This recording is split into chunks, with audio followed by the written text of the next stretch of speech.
ప్రస్తుత తరంలో కొంతమంది విద్యార్థులు మేము ఇంగ్లీష్ బాగా మాట్లాడతాం చక్కగా, తెలుగు చదవటం రాదు, రాయటం రాదు, నాకు తెలుగులో రాయటం అంటే చిరాకు,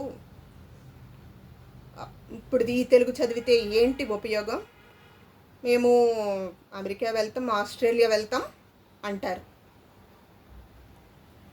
ఓకే, కాకపోతే ఏంటంటే మీరు ఇంగ్లీష్ ఎంతైనా బాగా మాట్లాడచ్చు, కాకపోతే తెలుగు కూడా మీకు అవసరం.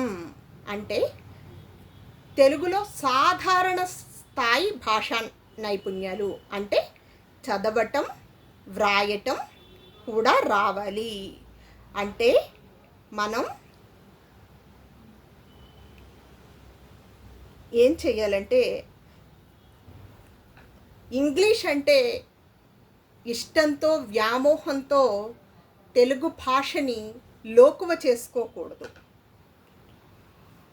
అలాగే కొంతమంది ఉంటారు, నాకు తెలుగు అంటేనే ఇష్టం, నేను తెలుగు భాషే మాట్లాడతాను, ఈ ఇంగ్లీష్ మీడియం వల్లే మనకంతా ఈ భాష అంతా పాడైపోయింది,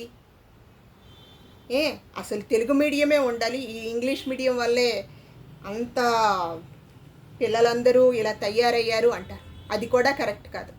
ఎందుకంటే ప్రస్తుత తరంలో ఇంగ్లీష్ చాలా అవసరం. ఎందుకంటే ఇంగ్లీష్ అంతర్జాతీయ భాష. మనకి లభ్యమయ్యే బుక్స్ అన్నీ, మన సబ్జెక్ట్స్ అన్నీ ఇంగ్లీష్లోనే ఉన్నాయి.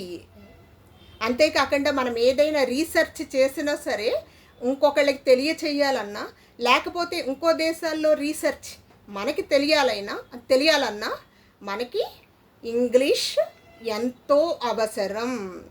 ఇంగ్లీష్ అంతర్జాతీయ భాష. ఇంగ్లీష్ని మనం ఖచ్చితంగా నేర్చుకోవాలి, గౌరవించాలి. కాకపోతే మనం ఇంగ్లీష్ నేర్చుకునే విధానంలో ఒక తప్పు ఉంది. మనం మన భాషని సమాధి చేసి ఇంగ్లీష్ నేర్చుకుంటున్నాం, అది తప్పు.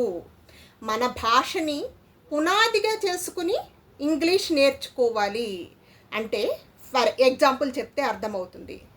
ఏంటంటే ఇప్పుడు లెక్కలు, సైన్స్, సోషల్ సబ్జెక్ట్స్ ఇంగ్లీష్ మీడియంలో చదువుతున్నారు పిల్లలకి. ఓకే, ఇంగ్లీష్ మీడియంలో భాషా నైపుణ్యాలు ఏర్పడుతున్నాయి, బాగానే ఉంది. కాకపోతే దాని ఎక్స్ప్లెనేషన్ లెక్చరర్స్ని తెలుగులో చెప్పనివ్వట్లేదు, అసలు తెలుగు మాట్లాడనివ్వట్లేదు, అది తప్పు. ఫర్ ఎగ్జాంపుల్ తపతి అనే నది ఉంది, ఇంగ్లీష్ మీడియంలో వాళ్ళు తాపి అంటున్నారు, గంగాని గ్యాంజెస్ అంటున్నారు. ఓకే, ఇక్కడ వ్యవహార పదంలో ఏమంటారో కూడా తెలియాలి కదా. అర్థమైందా?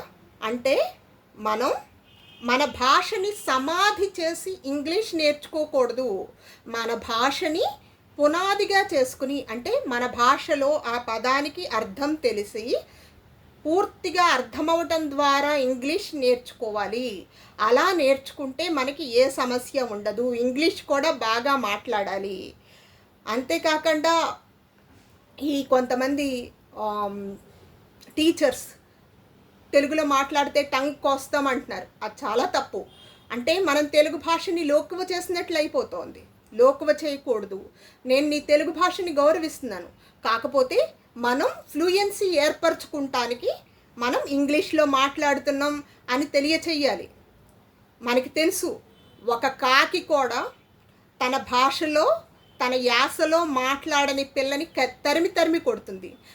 మనం ఎందుకు 56 అక్షరాలతో, ఛందస్సుతో, అన్ని శబ్దాలకి అక్షరాన్ని ఇచ్చిన భాషని మనం ఎందుకు బలహీనపరుస్తున్నాం?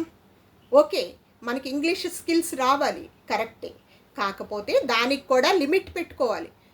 మనకి వారానికి 6 రోజులు పిల్లలు స్కూల్కి వెళ్తారు. ఈ 6 రోజుల్లో 4 రోజులు ఇంగ్లీష్లోనే మాట్లాడమనండి, ఒక 2 రోజులు ఖచ్చితంగా తెలుగులో మాట్లాడమనాలి. లేకపోతే తెలుగు భాష మాట్లాడే నైపుణ్యాలు లోపిస్తున్నాయి. తెలుగు భాష రైటింగ్ స్కిల్స్ అంటే వ్రాసే నైపుణ్యాలు లోపిస్తున్నాయి. అంటే తెలుగు భాషని కూడా గౌరవించాలి, మనం ఇంగ్లీష్ని కూడా గౌరవించాలి అని తెలియచేయాలి. అంతేగాని ఏ భాషని తక్కువగా చూడకూడదు. ఇంగ్లీష్ని కూడా తక్కువగా చూడకూడదు. ఎందుకు చూడకూడదు అంటే ఇంగ్లీష్ అంతర్జాతీయ భాష, అన్ని పుస్తకాలు మనకి ఇంగ్లీష్లో లభ్యమవుతున్నాయి. ఎలాగో ఇక్కడ తెలుగు భాషకి స్పీకింగ్ స్కిల్స్ అందరికీ అంటే మాట్లాడే నైపుణ్యాలు అందరికీ బాగానే ఉన్నాయి కాబట్టి మనం ఏం చేయాలంటే 4 రోజులు కంపల్సరీగా ఇంగ్లీష్లో మాట్లాడమనాలి. ఓకే, మీకు ఇంగ్లీష్ ఫ్లూయెన్సీ ఇంప్రూవ్ చేయడానికి మేము ఇలాంటి రూల్స్ పెట్టుకున్నాం. అంతే తప్పితే ఎట్టి పరిస్థితుల్లోనూ మన భాషని కించపరచకూడదు. లెక్చరర్స్ కానీ లేకపోతే అక్కడున్న మేనేజ్మెంట్ కానీ అంటే వ్యవస్థాపకులు కానీ వాళ్ళు కించపరచకూడదు. అలాగే తెలుగు భాషని కూడా కించపరచకూడదు, ఇంగ్లీష్ భాషని కూడా కించపరచకూడదు. అందుకనే నేను ఇప్పుడు ఏం చెప్తున్నానంటే ప్రస్తుత తరం విద్యార్థులు ఎలాంటి దృక్పథాన్ని అలవరుచుకోవాలంటే ఇంగ్లీష్ భాష అంటే నాకు చాలా చాలా ఇష్టం, కానీ తెలుగు భాష నా ప్రాణం. ఇదే మాట మన జీవన వేదం, మన జీవననాదం కావాలి. అందరి పిల్లలు నేర్చుకోండి. ఇంగ్లీష్ అంటే ఇష్టం, తెలుగు భాష నా ప్రాణం. ఈ మాటనే పిల్లలందరూ అలవర్చుకోండి, ఈ దృక్పథాన్ని అలవర్చుకోండి. అంటే తెలుగు ఇంగ్లీష్ భాషావేత్తల మధ్య సామరస్యం ఎంతో అవసరం. తెలుగుని ప్రేమించటానికి ఇంగ్లీష్ని ద్వేషించాల్సిన అవసరం లేదు.